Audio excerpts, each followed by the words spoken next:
ஜீவா நீங்க எப்படி பாக்குறீங்க? அவர் சொல்றது பாக்கி சொல்றது வந்து எல்லாமே ஸ்மூத்தா. ஏன்னா இபிஎஸ் வந்து வெளியே மாட்டேன். ஜீவா பேசட்டும். இதுல பாக்கி நான் ஒரு விஷயம் சொல்றேன். இல்ல நீங்க இவ்வளவு எமோஷன் ஆக வேண்டிய அவசியம் இல்ல. யாருமே குறுக்கிடல. விவாதத்தினுடைய சுவாரஸ்யம் இல்ல பாக்கி. நீங்க புரிஞ்சுங்க. உங்களை பேச விடாம தடுக்கிறது வேற, ஒரு சின்ன இது வேற. நீங்க கண்டிஷன் அப்ளை எல்லாம் போட வேண்டாம். சின்ன குறுக்கீடு தான். நேர்பட பேசல வந்து குறுக்கீடு அனுமதிக்கிறோம். ஆனா அது ஒரு அளவு. எல்லாமே விவாதத்தை செறிவூட்டுறதுக்கு தானே தவிர ஆளுமை சிதைவு பண்றது நேர்பட பேசோட நோக்கமே கிடையாது. இல்ல இப்ப ஸ்மூத்தா அது போகலைங்கிறதுக்கு மிகச்சிறந்த உதாரணமே அடிக்கடி டெல்லி போறது அப்படின்னும். செங்கோட்டையன் போறதுல இருந்து ஆரம்பிச்சு நம்ம சொன்னோம் எடப்பாடி போறது. இப்ப டிடிவி தினகரன் வந்து எல்லாருமே டெல்லி போற மாதிரியான ஒரு கான்செப்ட் வந்தது.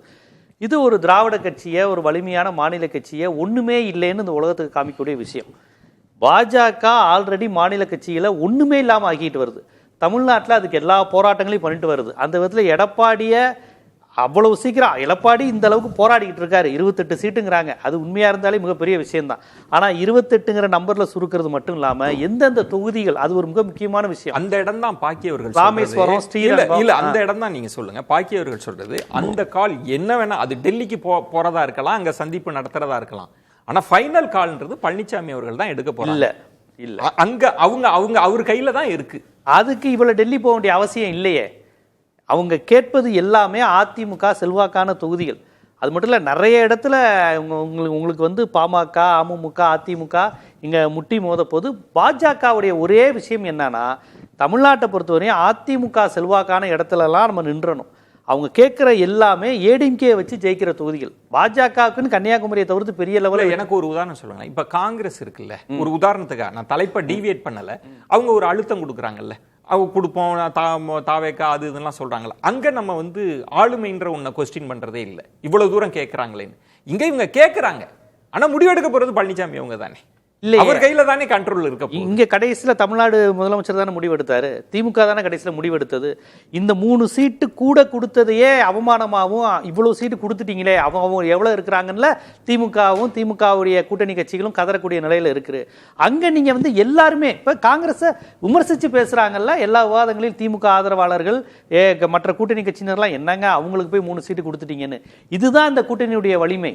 ஐடியாலஜிக்கலா இருக்கும்போது ஒரு ஆன்டி பிஜேபி பேசுற இடதுசாரிகளுக்கு குறைக்கிறீங்க, ஆன்டி பிஜேபி பேசுற திருமாவளவனுக்கு யோசிக்கிறீங்க. இன்னைக்கு ஆன்டி பிஜேபி பேசுற வேல்முருகன் வெளியே போயிருக்கிறாரு.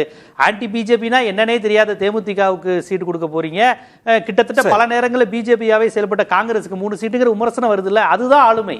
இங்க எதுவா இருந்தாலும் நாங்க டெல்லியில போய் பேசிக்கிறோங்கிறது எப்படி ஆளுமையா இருக்கும்? அமித்ஷா அவர்களோட கணக்குன்னு என்னதான் நீங்க? அமித்ஷாவுடைய கணக்கு ஏடிஎம்கே குதிரையில ஏறி நம்ம முழுக்க வெற்றி பெறணும். பாஜகவுக்கு செல்வாக்குன்னு கிடையாது. கடந்த முறை அவங்க 18% டிடிவி, ஓபிஎஸ், சண்முகம், பாமகன்னு நீங்க நல்லா கவனிச்சு பாருங்க. இவங்களுக்கு வந்து ஒருபோதும் வந்து பாஜகவுடைய ஓட்டு வட தமிழகத்துல பாமகக்கு போக போறது இல்லை. ஆனா பாமக இப்போ சென்னை மாதிரியான பகுதிகளில் பிஜேபி நின்றுச்சுன்னா பாமகவோட ஓட் பேங்க் வரும். இவர்களுக்கு என்று ஓட் பேங்குங்கிறது கன்னியாகுமரி மாவட்டம் மட்டும்தான். இங்க கூட செதறிதான் இருக்கு, மேற்கு மண்டலத்துல கூட. அதனால இவங்க பிளான் எல்லாம் கோவை தெற்கு வானதி சீனிவாசன் ஏடிஎம்கே பெல்ட்டில் தானே ஜெயிச்சாங்க. ஏடிஎம்கே இது இல்லாம பாஜக செல்வாக்குல ஜெயிச்சாங்க.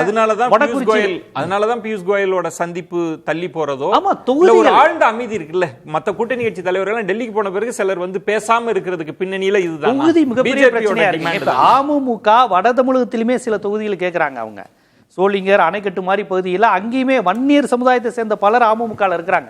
அது என்னதான் நீங்க முக்குளத்தூர் கட்சின்னு சொன்னாலும் ஒரு ஏடிஎம்கேக்கான கேரக்டர் உள்ள கட்சி தான். சசிகலாவா இருந்தாலும் அமமுகவா இருந்தாலும் வன்னியர் இன்னும் சென்னையில இருக்கிறாங்க. போரூர்ல இந்த ஜீவா ஸ்டோர் நடத்துறவர் பெஞ்சமினை தோக்கடிப்பேன்னு வரிஞ்சு கட்டிட்டு நிக்கிறாரு. அவர் தோத்துருவாருன்னு அவருக்கு எல்லாம் தெரியும். இந்த மாதிரி ஆட்கள் அமமுக என்ன இருக்கிறாங்க. இதுல ஃபைனல் கால்ன்றது பழனிசாமி அவர்களா இல்ல அமித்ஷா அவர்கள் சில ஸ்ட்ராட்டஜி வகுத்து அதுதானா? பழனிசாமிங்கிற பேர் எங்க டிடிவிட்ட வருது? நாங்க இதையெல்லாம் பாத்துக்கிறோங்கிற மாதிரி தான் அவங்க பண்றாங்க. இப்ப சிவகங்கையில தேர்போகி பாண்டிங்கிறது அமமுகவுக்கு ஒரு அசட்டு. அங்க ஏடிஎம்கே சேர்ந்துச்சுன்னா ஜெயிக்க வாய்ப்பு இருக்கு. ஆனா ஏடிஎம்கே கொடுப்பாங்களா, அமமுக கொடுப்பாங்களா, இல்ல அதையுமே பிஜேபி கபலீகரம் செய்யுமா? இந்த மாதிரியான விஷயங்கள் இருக்கு. பாஜகவை பொறுத்தவரையும் பூஜ்யமான இடத்துல கூட அவங்க ராஜ்யத்தை அமைக்கணும். அதுக்கு அதிமுக யூஸ் பண்றாங்க. இது நம்ம எல்லாரை விட இப்ப இந்த விவாதத்தை பார்த்தாருன்னா எடப்பாடி அவர்கள் வந்து நம்ம மனசுல நினைக்கிறதெல்லாம் பேசுறாங்களேன்னு உண்மையிலே மனசா நினைப்பார். அவர் யார் பத்த பிள்ளையோ நம்ம மனசுல நினைக்கிறதெல்லாம் பேசுறாங்களேன்னு. எடப்பாடியோட இது 28-30 சீட்ல முடிக்கிறது மட்டும் இல்ல, எந்தெந்த தொகுதிகள் இருக்கு அதோட பெல்ட்டே மேற்கும் தெற்கும் தான். இதுல அன்புமணி அவர்களும் அமைதியா இருக்கிறாங்க. அவங்க பாயிண்ட். ஏன்னா அவங்க நேரடியா பழனிசாமி அவர்களை பார்த்து தான் கூட்டணியை உறுதிப்படுத்தினாங்க.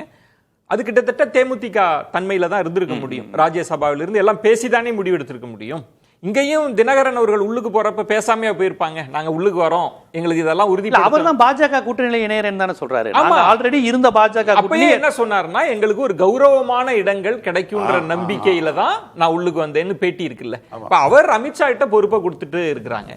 அன்புமணி பழனிசாமி அவர்கள்ட்ட பொறுப்பை கொடுத்துட்டு இருக்காங்க. இப்ப இந்த டெல்லி சந்திப்புக்கு பிறகு என்ன, ஏன் அதுல என்ன தேக்க நிலைன்னு எதை புரியுது? தேக்க நிலை தொகுதி ஒதுக்கீடு தான். இப்ப வேற ஒண்ணும் இல்ல. எடப்பாடி அவர்கள் ஏன் பாமகவை அவர் ஒதுக்குறாருன்னா, அந்த பெல்ட் இருக்கு பாருங்க, கவுண்டர் 1 இயர் சந்திக்கிற பெல்ட், அதிமுக பாமக ஸ்ட்ராங்கா இருக்க பெல்ட், அந்த தொகுதியிலேயாவது நான் பாத்துக்கிறேங்கிற மாதிரி எடப்பாடி நிக்கிறாரு. இதுல பாஜகவினுடைய கொஞ்சம் தலையீடோ இல்ல அவங்களோட எதிர்பார்ப்போ அதிகமாவது பிரச்சனையா இருக்குமா? அப்படி ஏதாவது புரிஞ்சுக்க வாய்ப்பு அதிகமா வருதா பார்க்கணும்.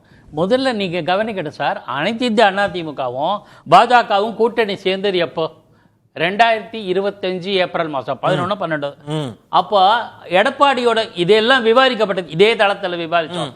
எடப்பாடி போட்ட கண்டிஷனை ஏற்று பணிந்து நாள் பூரா சென்னையில் வெயிட் பண்ணி சாணக்கிய திலகமான அமித்ஷா ஓகே புதிய தலைவர் வந்துட்டாரு, அலையன்ஸ் சேரலாமான்னு சொன்னார்.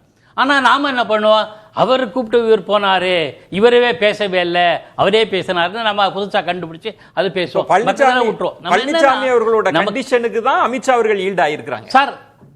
அதுக்கப்புறம் தான் சார் அலையன்ஸ் வந்தது. எடப்பாடியும் சென்னையில ஹோல்டே இருக்காரு, அமித்ஷாவும் வெயிட் பண்ணிட்டு இருக்காரு.